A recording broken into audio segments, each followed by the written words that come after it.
Oh yeah, sounds like he had some fun adventures.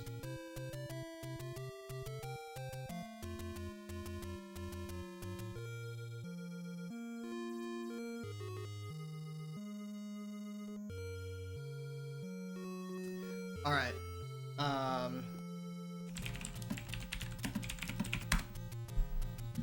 I'm gonna go ahead and turn my mic off. Restream should be getting underway soon here. So, yeah, we'll see you guys. Yeah, I'll probably just take a break. I'll probably just kill stream after this race and then be back for the swordless qualifier. And I probably won't be doing much talking before the swordless qualifier. All right, welcome to the battle for Hyrule. This is second quest. After. Any percent? This is an entertaining race. Yes, welcome to a nice warm evening with some cozy second quest action. We've got good runners here. They've all been practicing pretty hard. Looks like everybody's gotten PB within the last month, so should be a pretty good race. Looks like they've been working hard to get there. Yeah, it's always nice around tournament time. You start to see the leaderboards light up like that, especially in categories that don't see as much action.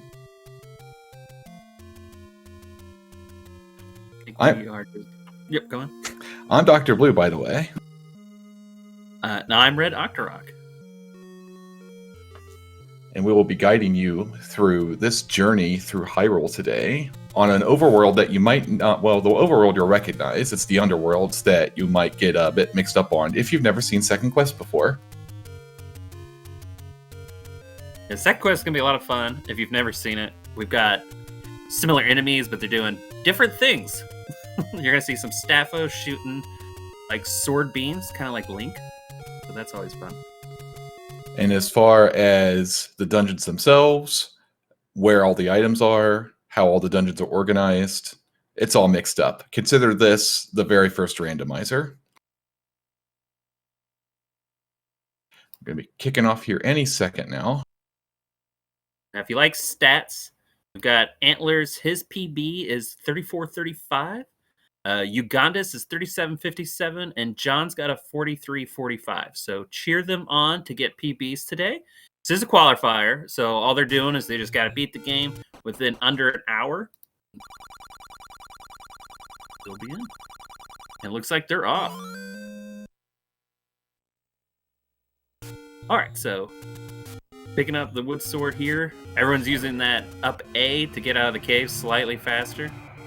Yes, unlike the no up and A category for first quest in this tournament, up and A is allowed here, so all the complex death rules and touch rules don't really apply because the player can just up and A whenever they feel like. You'll see the racers tonight take advantage of that, either shortcutting to dungeons, just exiting caves faster, or in some cases, just getting some health back. I think we see a lot more early on. Yes, it does tend to happen earlier on the dungeons. As you get later in the game, the high health comes into play, especially for Second Quest. And speaking of Second Quest, we're going to a dungeon that's in the same location, but it's going to look different. All our racers have headed to level 1. Kind of the fun thing, too, is if you get to see... If any of them pick up a map, you'll see that Second Quest, all the dungeons spell out the word Zelda. So that's kind of fun. Yep, you got Zelda, you got some spirals, and you have a nicely shaped level 9. Meanwhile, with all of our runners going to level 1, it should be a breeze. Just don't want to get grabbed by the wall masters. Other than that, you're just racing to the end. You're not picking up any items, you're just maybe gathering some cash, and that's about it. It looked like Ugandis almost got grabbed, but luckily I think it bubbled him first. Yep, very fortunate there. It doesn't set you back too much, but of course it's lost time, which is the last thing that you want in the middle of a race. Yeah, they're not scary here. Like first quest, if you get in 6, it's just more embarrassing than anything else. Absolutely. So no runners opted to go to 2 first. 2 first is definitely a much more dangerous route. There are ways to make it go faster, especially if you manipulate it. First quest is not the only thing that has manips. But we are seeing a different kind of manipulation from Antlers here. You see he just saved and quit after opening up the door to the money-making game. So he's going to attempt to get in there and score some free money. Meanwhile, with all of our runners going to level 1, should be a breeze. Just don't want to get grabbed by the wall masters. Other than that, you're just maybe gathering some cash, and that's about it. Yeah, they're not scary here. Like first quest, if you get in 6, it's just more embarrassing than anything else. So he's going to attempt to get in there and score some free money. knowing exactly which one to pick based on start time, frame counting, and so on. There he is, $50 to his name. Looks like that's all he's going to run away with, so he's most likely going to get himself a candle. Meanwhile, we have John Tabin and Ugandis both up in Death Mountain, picking up their power bracelets. And there's Antlers with his blue candle.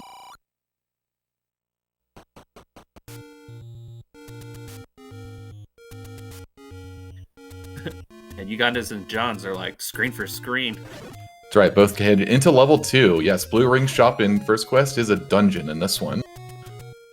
Probably up. And we have, as far as the question in chat regarding the biggest RNG factor, it's probably the same as First Quest. It's your bomb drops, that kind of thing. As far as that goes, it's not too much different between first and second. Here, you tend to run lower health, and any percent in particular, because unlike First Quest, where Magical Sword is almost always your fastest bet, and you get 12 hearts to get that, in Second Quest, that's not the case. You can actually go faster with just a white sword in your possession, but of course, it's a lot more dangerous. Now, are we going to see more combat rooms in Second Quest than First Quest, or are they about equal? Depends on the dungeon, really. Some dungeons you just kind of ignore and walk through everything. There are others, though, especially level 7, where you get to see a whole lot of blue dark nuts, and we'll get to that towards the end of the run. Oh my. So, all of our runners now making their way through level 2.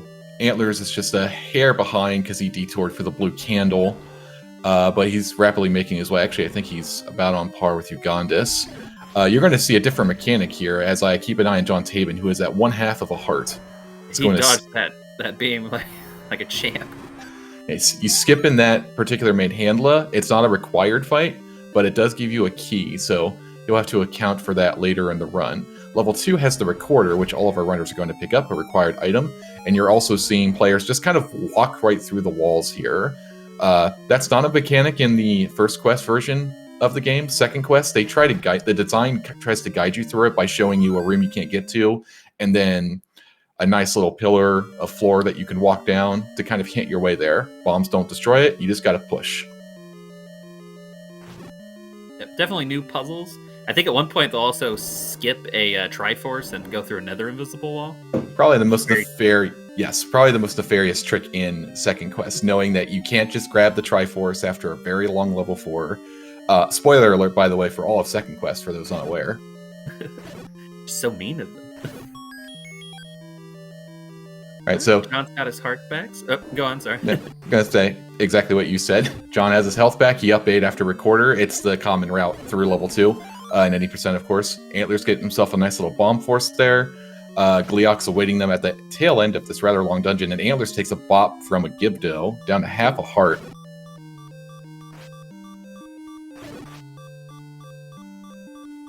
Yeah, level 2 is just chock full of like hurtful meanies.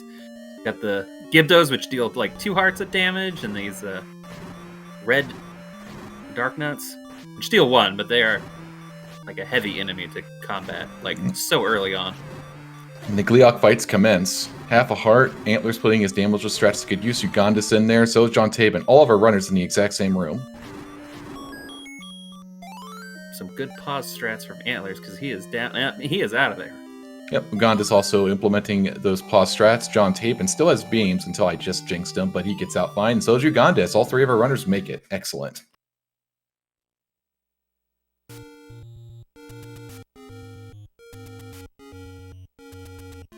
All right, where are they off to now? They will most likely be playing a little Mission Impossible here. Let's see which players head straight to the graveyard. So we see John Tabin now going for a money-making game. Looks like he's about to do some manipulation here. Antlers is grabbing a 100 secret, the only 100 secret in Second Quest. Second Quest, in addition to all of its little tricks, you also are very money-starved. 100% category is all about scrounging up every last dime in order to buy everything. How much money are the runners going to need for Second Quest, all told? Well, they're going to need same stuff. Well, actually, I believe they will not need meat for any percent, if I'm recalling correctly. There's actually 2 spots to use it, I believe, in Second Quest. But I do not believe you need to use it anywhere in here, so that'll save them some dough. So Mission Impossible commences. We see our players heading into level 6 here. Now, they don't have the required items to complete level 6. The dungeon, however, has the ladder, and getting the ladder early at this point saves a lot of time overall in the route. So you're just going to see the players sneak in here, go by all the super powerful enemies that you really don't want to run into with 5 hearts and a wood sword, and grab their ladder and just vamoose. There's so much going on in that chaos scene. Oh yeah, it's a lot of fun. It's very hard, but it's pretty rewarding, and it's kind of neat sneaking into a dungeon just to grab the item and then turn around and leave. It's extra fun when you're not allowed to use up A because you got to sneak your way back out. I see Ugandis grabbing a potion out of the Take Any cave there. Right there in the graveyard. Right. Looks like John Tabin was having a bit of issue with the manip, but looks like he has almost a full pouch now. Getting all the dough he needs for the entire run. Trying to transition between the next screen. That's right, so Tabin gets his blue candle. Ugandis is grabbing some hearts in the overworld and doing a little screen scrolling to get into the forest, while Antlers is way up there in Death Mountain, going to, I believe, level 8. So you're going to be 4 or 8. They're both right up here. Yeah, heading right into level 8, which is in a totally intuitive spot. Just right there in the middle of nowhere. You just got to know the bomb there. There are actually in-game hints that kind of, sort of leave you there, but as you're probably aware, Zelda hints are kind of notorious for being probably not the most straightforwardly translated, and even vague if they are. Okay, now the bubbles work differently in this one, right? If you take a hit, you have to get a blue bubble to use your sword again? That's correct. Red bubbles will permanently disable your sword, compared to the first quest bubbles that only take it away for 5 seconds. You can use a potion, you can visit a fairy fountain, not a drop berry, but a fairy fountain. Even death, I don't believe, will restore it. Touching the Triforce, however, will. Very nasty enemies that will instantly kill a run when you're speedrunning the category. Yeah, it looked like he was pause stratting for bubbles, so it's like, you know they're serious when... Right. Oh, John Tabin takes a death trying to Mission Impossible his way through level 6. Pretty neat right now that we have 3 different dungeons on screen. We have Ugandis taking out what is a very easy level 3 in general. You just visit like 4 rooms, and the boss you only kill if you want the heart container, which looks like he grabbed, if I'm not mistaken. He's up to 7. Meanwhile, Antlers is making his way through level 8, a very challenging dungeon casually. Especially now he's down to half a heart, and he takes a death too. Level 8 is second quest level 7. Oh yeah. Yeah, level 8 is second quest level 7. You can just get death by 1,000 cuts there. And John Tabin is making a second attempt through level 6 to grab his ladder. Ugandis is heading on upward to gather some resources. And now Antlers is making his way through the rest of level 8. Trick about level 8 and a couple other dungeons is that they tend to have a lot of one-way staircases. You go down the basement, you come back up, you're dropped in a room, and there's no way back. So you will find yourself having to rewalk a lot of the dungeon if you don't know quite where you're going. Ooh. John getting the ladder, so now he can up A to get some health refill. I'm betting he's going in here. Yes, he's going in to grab himself an extra key. On your way back in no up A, what happens is you would actually come through this room to go get it. But in yes up A, you can just grab it the way he did. Ugandis, the first of our players to grab the white sword. This is a normal item to acquire pretty much regardless of route. It's just faster in general. In particular, if you do not get the magical sword, it's the sword you get for the rest of the game. Oh, they put it in the same spot, so that's nice. Yep, one of the few places that are in the same spot takes the same amount of hearts as well. And we see Ugandis entering level 4, our other green dungeon. Levels 4 and 8 commonly done pretty close to each other because they are so close to each other in the overworld. Level 4 is also a very long dungeon, again, especially in casual play. Lots of rooms, lots of mazes, lots of ways to get lost.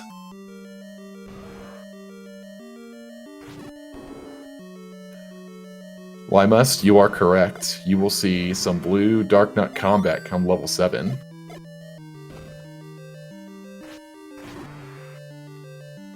Antler's getting his bombs in.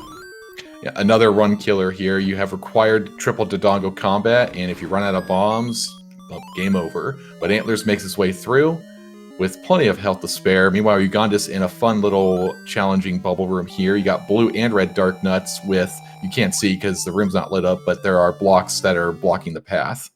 And bubbles on top of everything else. Yeah, second quest is very challenging, but very rewarding and a lot of fun. But it can be frustrating sometimes, but you make short work of that room, no problem. Meanwhile, Antler's going up to get his white sword, while John Tabin eases his way through level 3, collecting a free heart here and filling up his bombs on those Dodongos. Ooh, a nice double Dodongo kill. Very nice.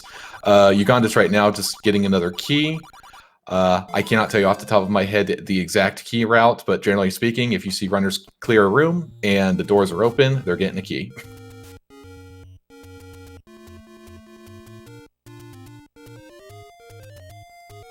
Yeah, it's always terrible if you go into a room and you're missing one key.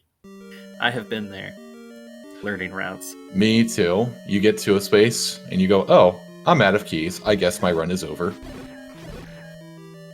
But Uganda's picking himself. I don't think we've seen that in a race yet, so hopefully we won't. Yeah, that'll be rough. So, leave your life for money rooms, another unique aspect to second quest. You can imagine in speedruns, the fastest thing to do, of course, is to leave your life, because you don't have to pay 50 rupees. And remember I said earlier, second quest is really starved for cash in general. That's another reason why 100% is so painful, because you must pay the money. You have to have all your hearts at the end. But we're doing any percent here, so runners are free to do either one.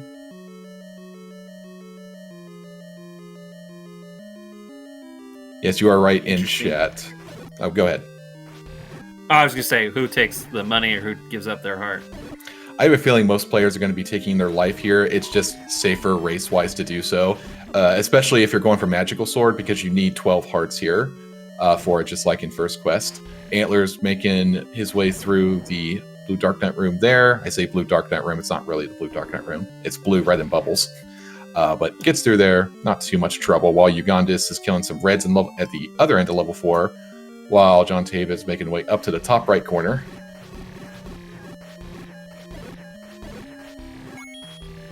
That's why Tabin has the money. He's getting himself a blue ring. So if you're wondering where the blue ring shop was in second quest, there you go. The 100 secret spot in the top right corner of the map. Antler's nice, doing a quick little double clip to make his way through there. Otherwise, you'd have to go in and out of that room to do the block placement. Now he's making his way up through the rest of level 4, and Ugandis is most of the way through 4. He has already, in fact, bypassed the Triforce and is in a required combat room here with just lots of fun enemies that can take you out in a couple seconds if you're not careful. But we need that raft, and this is where it happens to be. At least they give you plenty of room to do the combat in. You know, it'd be terrible if it was a close quarter situation. Yeah, and it can be hairy, though, because there are enemies that can just bounce over blocks and can kind of pin you, but Ugandis is making his way there with relatively little difficulty. Question in chat, do you get Magical Sword eventually? The answer is it depends on how fast you want to go. Technically, you can complete second quest faster with the white sword, and you can do it with like 5 hearts at the end of the game. It is very challenging, but you save a bunch of time by not farming the extra hearts for the Magical Sword. Alright, looks like Antlers is doing the thing we spoiled, where you can't get the Triforce or you'll miss out on the item you need. It's really tough. You basically have to use deduction and the fact that if you were in level 4, you would see that you were missing out on some rooms because it's impossible to get to this part of the map without doing that. So it would just be a matter of trial and error or knowledge that previous dungeons had pushed through walls. So it's just good luck, have fun.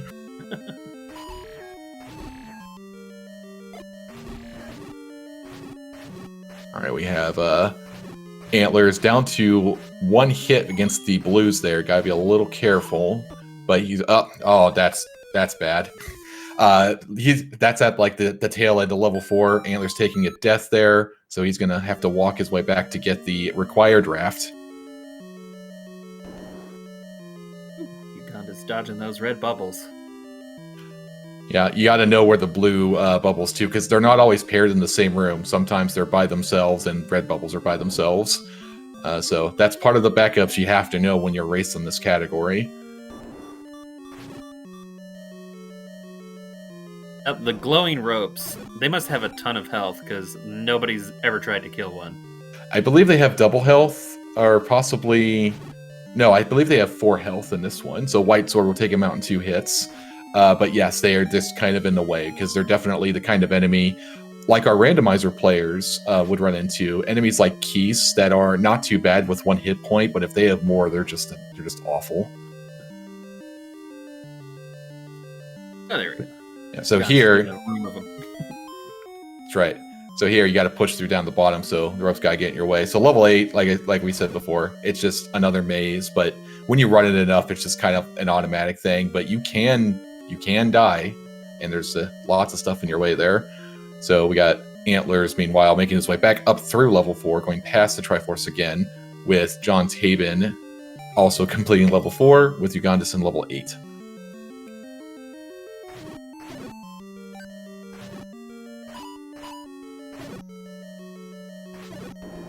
About to go get his revenge. Yeah, the other tough thing too is that these Dodongos respawn, so if you end up low on bombs, you have to take care of that before you get back here. But no problem there, with Ugandis taking out another triple Dodongo room. There's more than one in this run. That's the level 8 variety.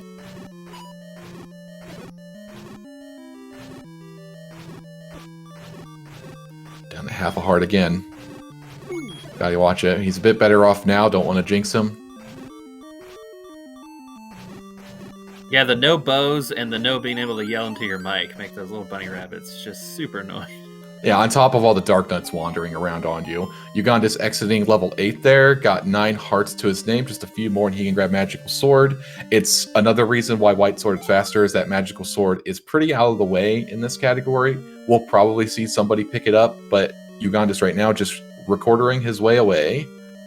Another fun fact, you see that Ugandis is in the level 3 location. That is because the recorder takes you to the first quest locations of the dungeons in this. It does not take you to where they are in the second quest. Interesting.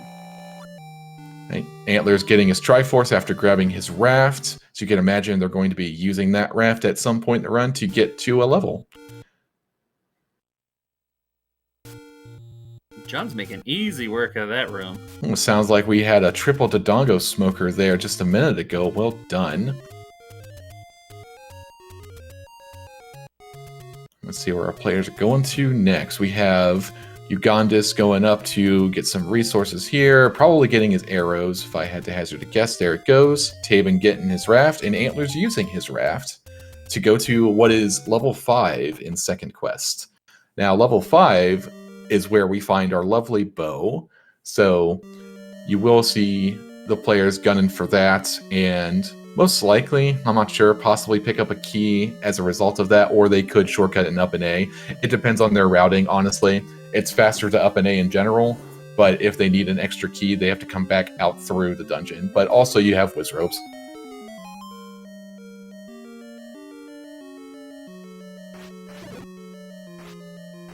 Quite the heart discrepancies with our runners now. Oh yeah, Ugandis especially pulled ahead. He grabbed the extra heart in the overworld, and he's completed, I believe, a few more dungeons at this point, or at least 1 or 2 more at most. Meanwhile, we have Tabin going into 8. Tabin walking around with effectively 14 hearts in terms of health due to the blue ring acquisition. Antlers making his way through a fun room in level 5, the spiral room with a bunch of blue whiz robes. Best strat here is doing exactly what he's doing, forcing a bomb on them, because taking these whiz robes down with just a white sword even can be painful since they warp around the way they do. It's scary, and I'm not even playing. Yeah. Meanwhile, Uganda's doing the same thing. In fact, just a screen ahead there of Antlers, making his way down to the basement that has the lovely bow. And that blue Goma, by the way, houses a key. We'll see if either runner tries to go for it or if they're just up and A out of there.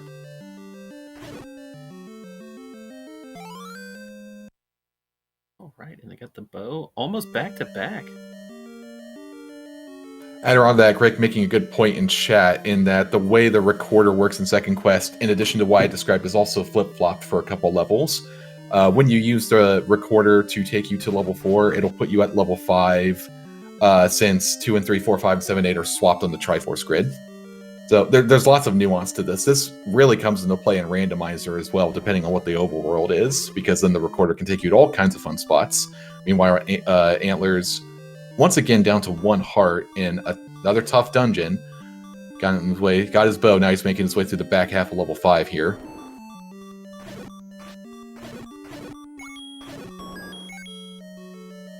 It's like maybe trying to get some hearts here. Yeah, gotta get something. Who's skipping that key across the river there? Required manhandler kill unlocks the door. Can't skip him. Ooh, got a bomb force. Fairly nice. Down to 1 health. Uganda's down to 1.5 hearts, but he has a red potion that he grabbed earlier. Smart. So he'll be good on health, at least for a little bit, while John Tabin taking out, what else? A triple Dodongo room. This one in level 8.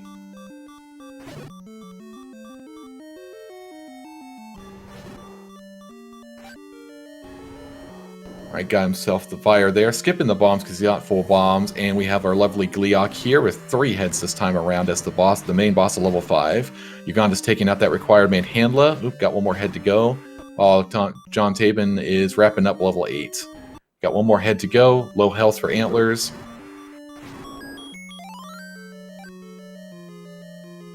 Some good dodging. That's right, he was down to his last health. Now, he did have the white sword, which cuts the fight time in half, but, you know, a death's a death no matter what kind of weapon you have.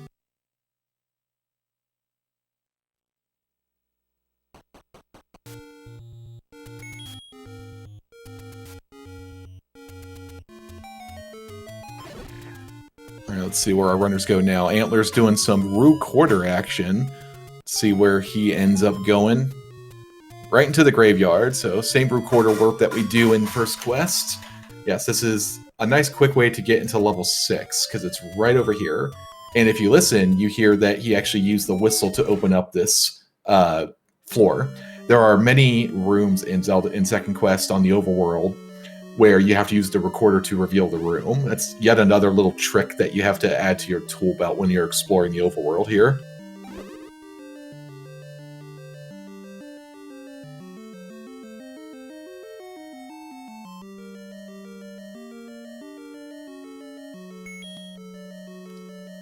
And it looks like Ugandis is doing the same Rue Quarter route on his way towards level 6, while John Tabin is starting to make his way through level 5. Antler's having a bit of a time to make his way up. Fewer combat rooms in general going on, but you do have to walk past quite a lot of obstacles and try not to die. John using some good bombs early on. He got some very nice grouping with those Wizrobes. Yep, made short work of them. Antlers, meanwhile, using a ladder clip in a very dangerous room. Much more challenging than a bunch of gels, as in First Quest level 4. But makes it through. You technically don't need to make that clip. Obviously, that's not an intended in-game mechanic, but it's, of course, faster to go that route.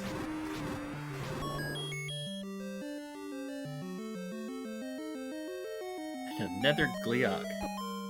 I just love throwing them. Oh yeah, they have their bosses and they're going to use them. We saw Antlers taking a bunch of red bubble hits, but in this particular case, that's okay in the spot where he is in level 6.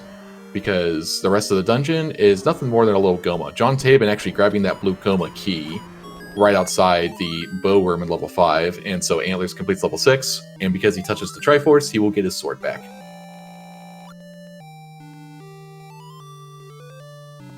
Still picking up hearts. You think any was going to go for mags, or at this point, is this past where you would go get mags? I'm pretty sure Antlers is not going for mags at this point. I am not sure about John, but I don't know. Uganda's grabbed the potion instead of the heart right outside the graveyard, which is normally where you get an extra heart here, but he'll only be 1 heart away. He'll have enough by the time he completes dungeons, unless he gives one up in a thief room. But we'll find out. It probably doesn't hurt to get an extra heart just in a race scenario anyways, when you're not trying to PvP. Oh, absolutely. Like 100%. But if he was going for magical sword, well, we'll see. There are plenty of other overworld hearts you can grab. You grab the early potion, because in this category, I've mentioned about the red bubbles already. Not only can you get your health back, but you can also get your sword back in a pinch. There goes Ugandis, taking a nice little recorder wind on his way towards where level 1 is. John Tabin making quick work of the Manhandla, and Antlers just completely skipping a room with a heart container, so almost 100% he is sticking with White Sword for the rest of the run. Okay, Ugandis is making his way up towards the magical sword. There happens to be a heart container up here, so he's going to grab his final heart, and then he's going to turn around and grab himself a magical sword. So if you don't want to see where the magical sword is in second quest, I guess close your eyes for the next 30 seconds. That was some good counting for Antlers. He knew that that was the last Wall Master, because if you grab the key and there's more Wall Masters, they just will not come. Or not the key, the clock, sorry. Clock, yep. Yeah, you can technically kind of fish them out via bombs in the wall, but that's just slow, and of course a waste of resources. So yeah, very good to not grab that. Tabin makes his way out of level 5 with the Triforce, and Ugandis is being our first player with the magical sword. And for those that saw it, you have seen the really kind of awkward place it is. It's in the arrow screen that has absolutely nothing in first quest. And John Tabin with a little swag there, yeah, with the gray screen going on. I haven't seen that version of the gray swag before. Yeah, there's a few spots where you can enable it. I don't know all of them myself. We see Antlers finding the secret level 7 spot. So for those of you who are big fans of blue dark nuts and lots of combat, well, keep an eye on Antlers' screen, because he's going into it now.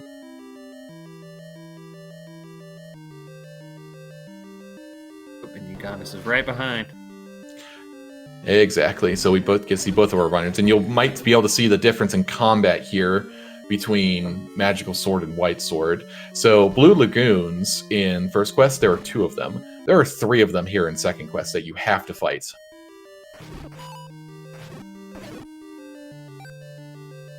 Yeah, but 2 stabs is better than 4 stabs. Oh, 100%. We'll see how Antlers deals it. Oh yeah, also Manhandla, by the way. So, lots of stuff in this room. You will not see them pick up any items in level 7. Level 7 has the red candle, just like in first quest, but you need a candle to get into level 7, so there is no speedrun route that takes it in any percent, because the red candle's literally useless at that point. Poor Ugandis, no bomb, so he had to shoot down that Manhandla.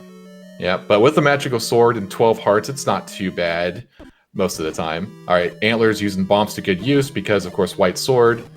So taking out the first Lagoon there, got half his Dark Nuts to go, while Ugandis is starting to magical sword them down.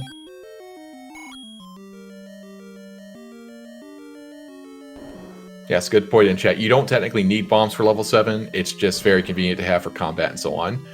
Alright, you got a blue Goma here, which is more annoying because it takes 3 arrows to bring him down, and you're in a room with lots of fireballs. Mostly it's just a time loss if you miss the pattern. Antlers gets through in just 1 cycle, which is good. John Tabin taking out a Gleok in level 6, wrapping that dungeon up. And you can kind of see the map layout there on Ugandis' screen. It's just a long corridor of doom that you have to make your way through level 7. It's just a gauntlet.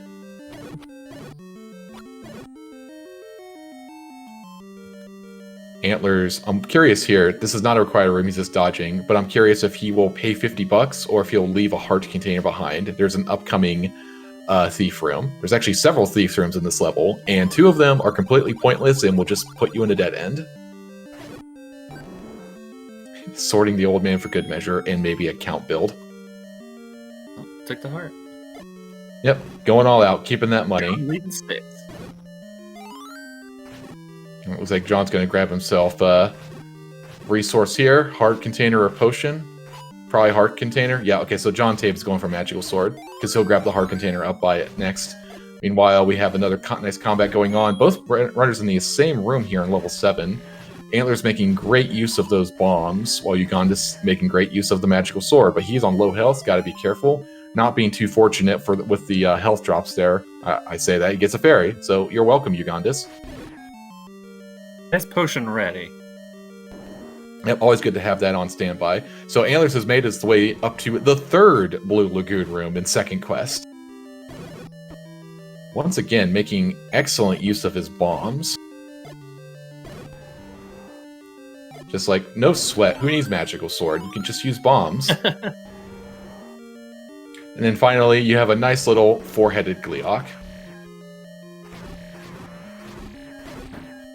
We got Ugandis here, taking out his third blue lagoon here. Again, using magical sword, so only 2 swipes for blues. He's got to watch his health here. Kind of low, but again, he's got the blue pushing at the ready. John gonna go get his magical sword. So again, if you don't want to see it. All right, 2 players with mags, 1 with white sword, and we have Antlers here, who I believe has his complete Triforce, so he's probably going to make his way to level 9 now. I'll blink and you miss it, and this run's already almost over. Yes, I agree, Y must in chat. That was a really good level 7. At least it definitely appeared to be to our eyes. Made great use of bombs. He basically didn't slow down. Has white sword, no problem. All right, now Antlers is going to Rue Quarter his way all the way up to Death Mountain. And that cave there that he's not going to visit actually contains the letter, if you're wondering. So good luck finding the letter on a casual playthrough.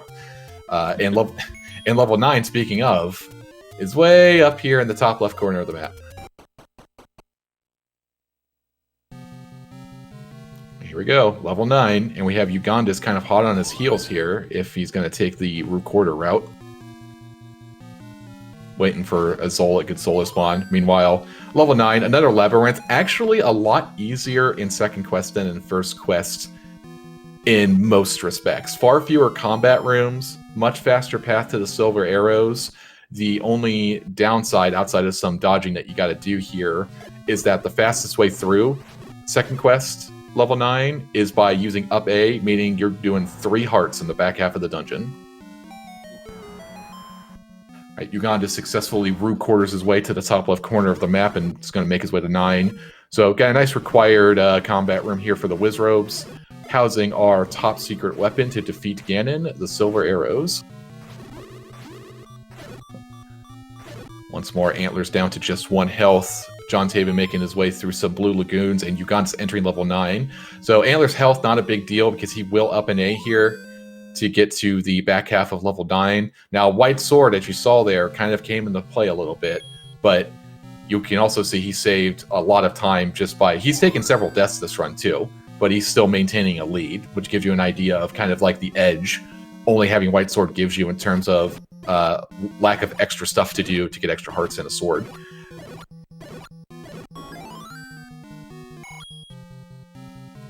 Yes, Opno's pointing out. Killing an enemy. Uh-huh. I was gonna say, you see him once in the first quest, but you never have to actually fight him. I don't even know its name. Yeah, the blue Lambolas, the enemies, yeah, you do see them briefly, but you just kind of block clip through. Here, they're required combat. And the back half of 9 here is a lot of walking. Not too many Wizrobes on your way or required rooms, but lots of chances to die. We'll start seeing it heat up here in a moment. Meanwhile, Ugandis gets his silver arrows, opts to leave the room with all of his health intact. Remember, using up A will get you back to 3 hearts. So he's taking kind of a longer route, got to avoid some red bubbles. Meanwhile, Antler's sneaking his way through the back half of level 9. He has the requisite number of keys remaining in his pocket. Taben making his way through another blue lagoon here, using bombs to his advantage, and also the magical sword, and having blue ring. He is loaded on resources. Antler's taking a red Wizrobe beam, losing 4 hearts there, down to his last heart, and I don't think he has a potion.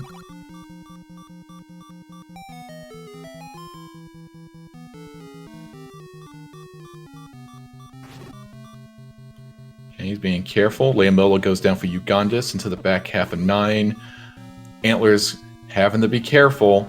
There's a couple required Patras here. Here's the first one. Not too bad. No fireballs, nothing in the way. You just got to keep your distance. One screen to the left, by the way. You can sneak over there and grab yourself a red ring for the last part of the dungeon, should you desire. But something tells me he's not going to go for that. Yes, indeed. He gets a heart, and now he leaves.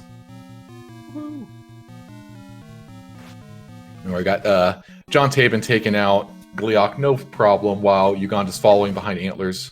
Shortly behind, just a few screens. Now, Antlers gets the toughest Patra fight in either quest. You got red fireballs, you cannot duck into a door, and you just, well, you gotta be careful. He's on white sword as well, so he has to do twice the amount of hits here. No, he did not get the lock. You can, if you time it right, you can get a guaranteed lock into Patra's pattern to keep him spinning, and he takes a death in the penultimate room. Very tough. Now that is exactly what can happen when you try to go. I want to say when you try to go fast, but when you go in low resources, green tunic, white sword, it's a really challenging end of the game. Technically, yes, that too. Just go. Well, he technically gained health when he did that because he had one heart at silvers. Ugandis, meanwhile, taking the lead here in our little second quest restream. As a reminder, these are qualifiers, so the racers are not racing against each other per se. They are just getting their best qualifying times, which will seed them into the upcoming tournament bracket.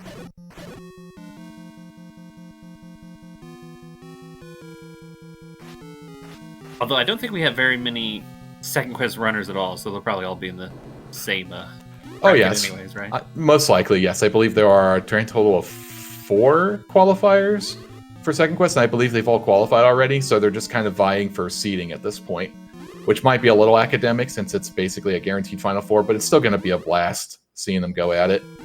All right, so this... Oh yeah, it's good practice. Yeah, Uganda's up to Ganon now. Coming in from the left side versus the bottom in first quest. Gets the stun lock, has magical sword, no problem. Has the money, GG to Ugandis. We got Antlers. Just missed his PB time, 37:57. So that's pretty good for no reset. That is great for a race time. So he officially completes his run with a race time of 38 minutes and 56 seconds. Meanwhile, John Tabin picking up his silvers, keeping his health, going back up. Notice that John Tabin actually paid a heart in level 8. Once you get the magical sword, you don't lose it if you go back down in health. You still get to use it. So with the blue ring especially, it's cheaper to pay your life than it is with the extra money. Oh, sorry, level 7, not level 8. Good call, Sam. All right, Antlers going in for attempt number 2 here against Patra. As I was saying a few minutes ago, you can time it so you can lock Patra into the pattern so he stops his expanding. But in this case, didn't get it. Well, he might have gotten it here, but he's got to be careful. One hit's going to do him in if he gets too close. Okay, get all the satellites. Now he's taking down Patra. All right, he's into Ganon. Now he just can't take any hugs from Ganon. Yeah, no hugs. He has the 1 fireball of insurance, though, which is all most runners ask for. Let's see how he fares. He needs 7 hits, I believe, against Ganon with the white sword, 7 or 8. Meanwhile, we have Ugandis joining us here in the booth. Good game, Ugandis. Nice run.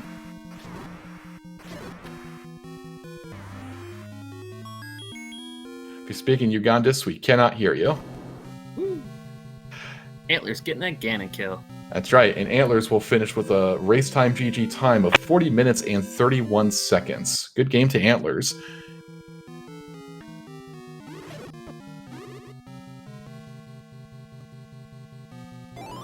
Yes, we are coming up.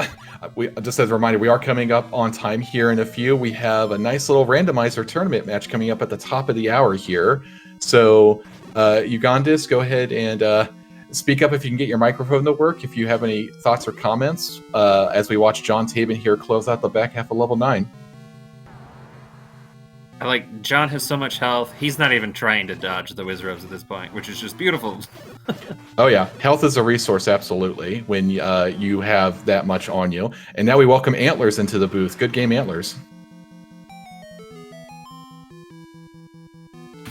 Yo, GG's. GG Ugandis. So how do you think you fared in this game, Antlers? Ugandis asks you too, if you can get your microphone up and running. Not too well. After the shenanigans in 8, though, I was just kind of having fun with it. I knew at that point that I wasn't going to beat my qualifying time in all likelihood, so I just wanted to go for all the fun strats, put on a show. Yeah, having a good time. Took a couple unfortunate deaths, but like you said, you are beyond the point of going for a best time. So like the death in 4 and the death late in 9 would be pretty devastating in a race. But in this case, it was just for your qualifier, so no big deal. Yeah, for sure. Like the death in 4 would not have happened if I was like, if I was actually like trying to set a qualifying time in this race. I was just going like whole hog in that room. Right. And Quick update. John Toppett just beat his PB. He got a 42.24. oh, nice, GG's, John. Ooh, Let's go. congratulations. Nice. But yeah, the level 7 was really good. I will say that. I didn't get a potion, which I would also do in a race. But the level 7 actually went really well. Oh, that was a pretty epic level 7 there. You just had all the bombs. You cleared the lagoons as if you had a magical sword. No sweat. Thanks. Yeah, I was. I that's the one thing of this, or that's the one part of this run I was pretty proud of. That and 5 was pretty good too. And we welcome John Tabin into the booth here. GG, John. Hey guys, Yo, GG's. dude. Yeah, Yeah, congrats on your Especially- PB. especially to Ugandis. That was a really good time. yeah, definitely. Yeah, I improved from my first qualifier, so happy with that. And we got to show people 3 different routes, which pleases me. Oh yeah, it was really nice. All right, so got any? I know you just entered, John, but we got first thoughts and final thoughts for. We have another race coming up at the top of the hour in randomizer, Bogey versus TA 909. So, any final words for this race? Second quest is awesome. You should all play it. And I'm looking forward to the tournament. And good luck to Bogey and TA 909 in the randomizer race coming up. All right, sounds good. How about you, Antlers? Yeah, for sure. Just thank you guys for doing this, especially obviously the commentators and especially SpeedGaming for throwing this together last minute. That was really clutch. So thank you guys so much. Yeah, and big GGs to John and Ugandis. Yeah, GG, Ugandis and Antlers. And yeah, we had a little snafu with another restreamer, so thanks so much for SpeedGaming for stepping us up so we could get one of these second quest qualifiers, because it is fewer. Well, this will be a Swiss rather than a bracket because we have fewer runners, and but it was good to get at least one of the qualifiers on restream so everyone could see it.